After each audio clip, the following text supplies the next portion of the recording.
Listo, mis queridos amigos, hoy les tengo un invitado muy, pero muy bueno. Radio Colombia ha hecho la tareita, el trabajito de traerle nada más a Luis Guillermo Pérez Casas, el director de la Superintendencia del Subsidio Familiar, quien fue suspendido de manera muy irregular por nuestra querida Procuradora General de la Nación.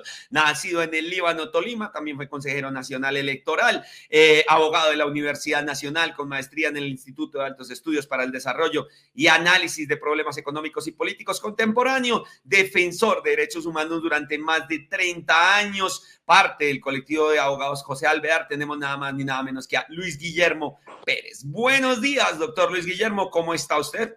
Muy buenos días, René. Un gran abrazo para ti y para toda la audiencia. Un momento, regáleme que tengo aquí. Ya lo volví a encontrar. Listo. Muy buenos días. ¿Cómo está? ¿Cómo se encuentra? Bien, René, muchas gracias. Sí, Bueno, estoy. doctor, vamos a lo que nos trajo aquí a nuestra entrevista del día de hoy. ¿Cómo se describe usted mismo? ¿Quién es usted? ¿Qué es lo que ha hecho y cómo llegó hasta este punto en el que nos encontramos el día de hoy? Bueno, René, yo he sido y sigo siendo un defensor de derechos humanos de toda la vida. Nací en un municipio, Líbano, Tolima, que ha tenido una historia apasionante de mucha resistencia, pero también de mucha violencia. Recuerdo los testimonios de mis abuelos y de mis padres cuando contaban cómo tenían que huir de sus casas cuando llegaban los bandoleros a quemar sus casas o a masacrarlos y a decapitar personas. Y eso desde muy niño pues me sembró una sensibilidad muy especial por la vida que me llevó a convertirme en defensor de derechos humanos. Y es lo que sigo haciendo. Llegué al Consejo Nacional Electoral en representación de la oposición entre el 2018 y el 2022 con el mandato de evitar que nos robaran las elecciones, la elección legislativa, la elección presidencial, e hice mi tarea y recordé que los derechos políticos son derechos humanos fundamentales. Luego el presidente de la República me encargó desde el 1 de septiembre del 2022 ser superintendente de subsidio familiar, un sistema que se creó hace más de 65 años para el bienestar de todas las familias trabajadoras del país, en particular los trabajadores que ganan entre 1 y 4 salarios mínimos, para que puedan tener centros de recreación, centros vacacionales, cuotas monetarias para asegurar mejores ingresos en función del número de hijos a cargo que tiene cada familia, si tienen personas con discapacidad, si tienen personas de la tercera edad que no reciben ningún subsidio del Estado. Este sistema debería garantizarles un acceso universal a esos derechos. Y me encontré fue con un sistema en el que unos directores de cajas se sienten dueños de esta inmensa riqueza del subsidio familiar, que llevan 30, 40 años siendo directores de las cajas. Me encontré peor aún que ciertos clanes políticos y personajes políticos se habían apropiado de este patrimonio de las familias trabajadoras de Colombia para hacer sus campañas políticas. Me encontré con un sistema que emplea más de 100.000 personas en Colombia y una inmensa mayoría sin tener trabajos estables, con contratos de 3 meses, contratos de 6 meses, o en el peor de los escenarios, me encontré personas contratadas todos los fines de semana por 36 horas y llevando 20 o 30 años trabajando en una caja de compensación familiar. Pues el gobierno del cambio les llevó a que firmaran un pacto por el trabajo decente a todas las cajas de compensación familiar. Eso ya molestó a la presidenta ejecutiva de Asocajas, que es el gremio más poderoso de las cajas de compensación, que resultó ser pues la esposa de Edgardo Maya Villazón, el ex procurador general de la Nación, amigo muy cercano de Margarita Cabello y contratista de la Procuraduría, y sin que hubiese habido, René, ninguna queja disciplinaria en mi contra, ni anónima siquiera, sin que hubiese existido una sola publicación, ni en un medio privado ni público, me inician por orden de Margarita Cabello una investigación absolutamente irregular que los ha llevado a que me han suspendido 9 meses de mi cargo, que les ha llevado a que me hayan destituido por 12 años con una inhabilidad general también de 12 años, que es contraria a la Convención Americana de Derechos Humanos. Bueno, ese es el resumen, René. Y caray. Bueno, en ese sentido, ¿cuál fue su papel en la paz de Buenaventura? Porque cuando uno habla de este caso, entonces hablan de lo que sucedió en Buenaventura, de la paz entre chotas y espartanos. ¿Tiene que ver este caso con eso? Bueno, sí, efectivamente, Monseñor Rubén Darío Jaramillo me llamó en noviembre del año 2022, me dijo, Luis Guillermo, ayúdame que estoy he podido lograr una tregua entre chotas y espartanos, se han dejado de matar, pero no tengo ninguna ayuda del gobierno local ni del gobierno departamental, las ayudas del gobierno nacional no llegan y necesito recursos para hacer un festival de música por la paz, para hacer un festival de fútbol. Y le pedí a las cajas de compensación familiar, que suelen gastarse un fin de año 800 o 1.000 millones de pesos en una fiesta de whisky, de orquestas, que colaboraran con la paz total en Buenaventura de forma voluntaria, los que pudieran hacerlo sin afectar los recursos parafiscales del 4%. Debo decir que este sistema recoge 11 billones de pesos al año, 11 billones de pesos al año, pero además manejan en negocios propios 16 billones de pesos más. Y les pedí en aras de la solidaridad con Buenaventura, no era plata para Monseñor, no era recursos para X o Y persona, era para la paz total en Buenaventura, que las cajas que a bien tuviesen, sin afectar esos recursos parafiscales que tienen una destinación legal específica, contribuyeran. Y así fue, lo hicieron muchas cajas de compensación, Monseñor está supremamente agradecido, lo ha testimoniado incluso dentro del proceso en la Procuraduría, que eso ayudó a salvar centenares de vidas. ¿Y qué me reprochan? Que yo no podía pedirle ninguna contribución voluntaria a cajas que están bajo mi inspección, control y vigilancia, que yo no podía de ninguna manera porque eso no hace parte de mi manual de funciones. Sí, pero es que el manual de funciones está atado a la Constitución política, el manual de funciones está atado al Estado Social de Derecho, el manual de funciones está atado a un Plan Nacional de Desarrollo y una política central de este gobierno es el impulso de la paz. Así que, además, el artículo 22 de la Constitución es muy claro. Dice, la paz es un derecho, pero es una obligación social. Y se reitera en el artículo 95 de la Constitución Política. Es un deber nuestro, de cualquier ciudadano o ciudadana de Colombia, defender los derechos humanos y promover la paz. Y a mí no se me puede decir que estoy atentando contra la moralidad pública por promover la paz. A mí no se me puede decir que estoy atentando contra la estabilidad del sistema de subsidio familiar por promover la paz. A mí no se me puede decir que solo puedo leer los reglones que establece cuáles son las funciones de un superintendente de subsidio familiar sin enmarcarlo dentro del contexto de las obligaciones nacionales e internacionales que se desprenden de la Constitución política y de los convenios internacionales. Pero es supremamente grave que lleguemos a estos extremos en que incluso la Procuraduría deja de leer experiencias anteriores en las cuales el sistema de subsidio familiar ha contribuido a resolver catástrofes como la del terremoto en Armenia o luego las inundaciones en Mocoa. Allí no hubo ningún reproche para ningún funcionario gubernamental. Ahora quise ese llamado y que además todos los directores de las cajas fueron a testimoniar que nunca se sintieron compelidos ni coaccionados. Muchos directores además fueron a decir que no contribuyeron y que no contribuyeron porque no tenían recursos disponibles para ello. Y también testimoniaron que nunca sintieron ninguna represalia de mi parte por no haber contribuido. Y los que contribuyeron explicaron algo muy elemental, que si hay paz en Colombia, pues crecen las empresas, crece el empleo y en la medida en que crece el empleo también crecen las contribuciones a las cajas de compensación familiar y estas se fortalecen. Entonces, ¿dónde está la lectura perversa que les permite decir que no, que yo no podía hacer un llamado voluntario a la solidaridad a estas cajas de compensación familiar? Así que esto constituye realmente un abuso de autoridad y ha sido usado de pretexto pues, para imponerme esta destitución arbitraria e inhabilitación general de mis derechos políticos por 12 años. Doc, en este caso podríamos hablar realmente de una persecución jurídica o de un golpe de blando, como se está manifestando en los últimos días.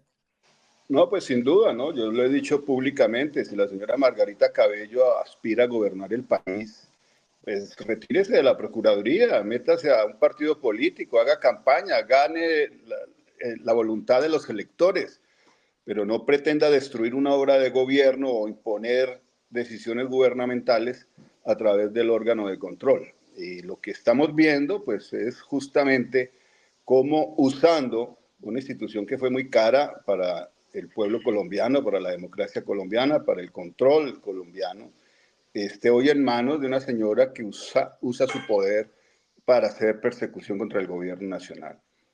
¿Usted cree, doctor, que de alguna manera hay una procuraduría con demasiado poder? Ahí digamos que no se le ha puesto límite a ese poder que tiene la procuradora, o cómo nosotros podemos hacer para que esto no siga pasando, porque esto ya ha sucedido mucho, ya la procuradora le mete mano a una cosa, le mete mano a otra. ¿Cómo hacemos para que realmente esto no siga pasando? En primer lugar, René, hay que comprender que esta institución de la Procuraduría General de la Nación solo existe en Colombia. Yo he sido secretario general de la Federación Internacional de Derechos Humanos con sede principal en París durante 9 años. He podido comparar muchas experiencias en distintos continentes. Solo en Colombia existe un órgano como la Procuraduría General de la Nación, con unas facultades que le cuestan muchísimo al pueblo colombiano y que no son necesarias. Tenemos una justicia congestionada, pero tenemos un montón de procuradores delegados en lo penal, en lo civil, en familia, etcétera, que rinden conceptos que no son obligatorios. Podríamos convertir a todos esos procuradores en jueces de descongestión de despachos judiciales, de las propias cortes. Y sin embargo, pues lo que hay allí es un gran aparato de clientelismo político donde la señora pues reparte los puestos en función de sus cercanías políticas. Eso es lo que ha venido sucediendo y pues lamentablemente distorsionó completamente la razón de ser de la Procuraduría. La impresión que yo tengo, yo creo que mi caso puede servir para eso, es para mostrar de manera muy clara cómo se puede pervertir una institución para convertirla en un ente de persecución política que le cuesta muchos billones de pesos al pueblo colombiano y que tiene que desaparecer. La Procuraduría General de la Nación no tiene razón de existir. Sí, la Defensoría del Pueblo, por supuesto, y la Defensoría como institución para prevenir y ayudar a proteger los derechos humanos, sí debe ser fortalecida en Colombia. ¿Piensa ir a las instancias internacionales, como lo hizo Petro con su caso, doctor? ¿Existe la posibilidad? Sí. Ay, se nos fue el sonido. Momento, se le fue el sonido. Ah, se desconectó. Ya volverá a conectarse el doctor Luis Guillermo Pérez, porque es un caso muy importante. Sí, es. Listo. Ahora sí. Aló, ¿sí? ¿Me escuchas? Ahora sí. Listo. Bueno, Se le ve el sonidito. ¿Piensa ir a entonces, instancias internacionales? sí, por supuesto. Estoy en ese proceso. Este es un litigio estratégico que yo terminaré ganando, sin duda, frente a todas las arbitrariedades que se han venido cometiendo. Entre otras cosas, mira, René, me ordenan interceptar todas mis comunicaciones, violentando totalmente mi vida privada por una denuncia anónima que se presentó 3 días después de que yo fui suspendido, es decir, el 10 de noviembre del año 2023, llega a la Procuraduría una queja anónima diciendo que yo seguía yendo a la superintendencia y que yo estaba usando los medios de comunicación de la superintendencia. A ver, razonablemente, si eso hubiese sido cierto, pues yo estaba también en mi derecho de ir a retirar mis cosas de mi oficina, estaba en mi derecho de ir y de extender si había recibido emails que alguien dentro de la institución diera respuesta. No estaba todavía nombrada la persona que me iba a reemplazar. Eso hubiese sido normal. Una queja anónima no daría para que me iniciaran a mí una investigación disciplinaria. Y me abren una investigación disciplinaria. Y la señora procuradora ordena que intercepten todas mis comunicaciones. Y adivina a partir de cuándo solicitan que se investigue. No en esos 3 días de la denuncia anónima, no, a partir del 14 de noviembre cuando asume la nueva superintendente encargada. O sea, algo absolutamente absurdo, vergonzoso, que solo muestra el ánimo de hacerme daño, de querer a toda costa pues impedir que yo pueda regresar a mi cargo, como también lo he denunciado. He denunciado todas las arbitrariedades cometidas en el proceso disciplinario. Pruebas que ya estaban decretadas, René, pruebas que estaban ya decretadas, decide la Procuraduría que no, que ya no las va a realizar. a pesar de que las había considerado pertinentes, conducentes, necesarias para mi defensa, dice, no, no son necesarias. Ah, bueno, entonces es que la Procuraduría tiene la facultad de recortar pruebas ya decretadas unilateralmente, de oficio, no lo puede hacer. Sin embargo, lo hizo. Y lo hizo en el afán de sancionarme y evitar que yo pudiera regresar a mi cargo como tenía que haberme reintegrado a mi cargo ya desde el mes de febrero, cuando la causa por la cual fui suspendido desapareció. Vea, doctor. Bueno, doctor Luis Guillermo, yo quería saber finalmente a qué se dedica el doctor Luis Guillermo hoy, que no es superintendente, que está sancionado. ¿Sigue en su lucha por los derechos humanos? Sí, por supuesto, y soy delegado del presidente de la República para la mesa sociojurídica en Buenaventura, y allí estoy a título de ciudadano, no a título de superintendente. Así que pues he dedicado buena parte de este tiempo, mientras he estado suspendido, a impulsar la paz total en el distrito de Buenaventura, esperando que sus 600.000 habitantes, cerca de 300.000 niños y niñas, puedan tener un presente y un futuro diferente al de la violencia. En estos días hubo extensión del cese al fuego. ¿Sí se siente la paz en Buenaventura? ¿Qué dice la gente en Buenaventura? No, sin duda, mira, René, cuando Monseñor inició esa tregua, en Buenaventura la gente tenía que meterse a las casas antes de las 6 de la tarde. Eso era un toque de queda. Los curas tuvieron que anticipar las misas de 7 a 5 de la tarde. Ya nadie se atrevía a asomarse siquiera a la puerta. ¿Qué ha significado esta tregua? Que ahora los vecinos pueden conversar entre sí, las señoras pueden sentarse al andén de sus casas, pueden regresar a misa de noche, pueden ir a visitar a otros familiares, a otros barrios que antes estaba prohibido por las fronteras invisibles que le costaba la vida a cualquiera. Y no, han renovado su tregua. Y Buenaventura, que llegó a ser la séptima ciudad más violenta del mundo en el 2021, hoy es una de las ciudades más tranquilas de Colombia. Ah, qué bacano, muy buena noticia. Doctor Luis Guillermo, muchísimas gracias por venir a nuestro programa, por sus declaraciones. ¿Quisiera decir algo más, dejarnos un mensaje final? No, un mensaje de esperanza, René. Yo creo que frente a todos los crímenes que a diario se perpetran, el asesinato del director de la cárcel de la Modelo, haciendo mi solidaridad a todo el IMPEC, pero en particular a los familiares de la víctima. A veces se siente desazón de que no podemos detener tanta violencia, pero la reflexión final es ¿por qué hay tanta violencia? Los enemigos de la paz son los que han estado dirigiendo este Estado durante más de 2 siglos. Ellos no quieren que haya paz y atacan permanentemente las propuestas de paz del gobierno nacional. Y lo hacen a través de los medios masivos de comunicación que controlan. No reconocen la importancia de vivir en paz. Y en ese afán de destrucción, pues está una lógica muy perversa. Y es que en medio de la violencia han hecho sus campañas políticas, han controlado el Estado y ellos se presentan entonces cada 4 años como los salvadores. Nosotros vamos a devolverles la tranquilidad pública. Nosotros vamos a garantizar que la policía garantice la vida y la seguridad de los ciudadanos. Nosotros vamos a garantizar que el ejército derrote a todos los bandoleros. Pero son ellos los que están detrás de promover una estrategia de guerra sucia, de destrucción de las posibilidades de paz, porque pelean sobre ese discurso tan simplista y logran engañar a mucha gente para que vote por ellos. Pero son ellos los que promueven esa violencia, porque finalmente no son sus hijos, no son los hijos de Álvaro Uribe Vélez los que están en la guerra. No son ellos, son los hijos siempre de los campesinos, de la gente obrera, de las familias más humildes de Colombia las que sufren las consecuencias de esa violencia.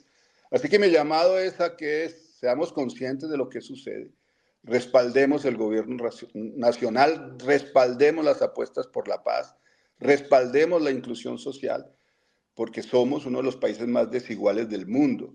Y ellos quieren que esto se perpetúe, que siga siendo así, porque entre más desigualdad hay, pues más violencia se genera. Y es lo que quieren evitar, que haya cambios, que haya reformas. Quieren que sigamos siendo un país empobrecido para ellos aprovecharse en política y económicamente, como lo han hecho durante mucho tiempo, de todos los recursos públicos y privados de Colombia. Listo, doctor Luis Guillermo, un gustazo tenerlo acá y muchas gracias por sus palabras porque digamos que en el programa sí hemos hablado muchísimo, muchísimo de eso, todo el tiempo de la necesidad que ellos tienen del caos para poder gobernar en medio de ese caos y de los mismos medios de comunicación que necesitan ese caos para poder generar su material. Le Así es. deseamos lo mejor, doctor, en su caso. Dígame. Felicitaciones, René, por el programa, ¿no? Excelente. Hay que transmitir siempre mensajes positivos de transformación, de que vamos avanzando. Pese a todo lo que se cuestiona, pues tenemos una economía bastante estable. Ustedes pueden comparar las cifras de la economía colombiana con la de otros países en el mundo y vamos bien. Y iríamos mucho mejor si no hubiese tal masa de energía negativa que este establecimiento le pone a todo lo que desde el gobierno colombiano queremos hacer. Sí, señor, tiene toda la razón. Doctor, un placer tenerlo acá. Muchísimas gracias por su entrevista y ojalá nos encontremos Bueno, por ahí muy pronto. bueno, René, que estés muy bien. Un Listo, abrazo. gracias. Un Suerte, abrazo. bueno, gracias. Saludos, Listo. Chao. abrazos. Listo, ese era el doctor Luis Guillermo Pérez, sancionado por nuestra Margarita, la culebra que les tengo acá, con un mensaje muy bueno, con noticias muy buenas desde Buenaventura y bueno, con un panorama mucho más claro de lo que sucede con la Procuraduría. Yo no sabía que nosotros somos el único país con Procuraduría y de la inutilidad de este órgano judicial en nuestro país. Esto se llama Radio Colombia, el informativo mañanero para reír y no rabiar con nuestra realidad nacional, sembrando esperanza y no cizaña.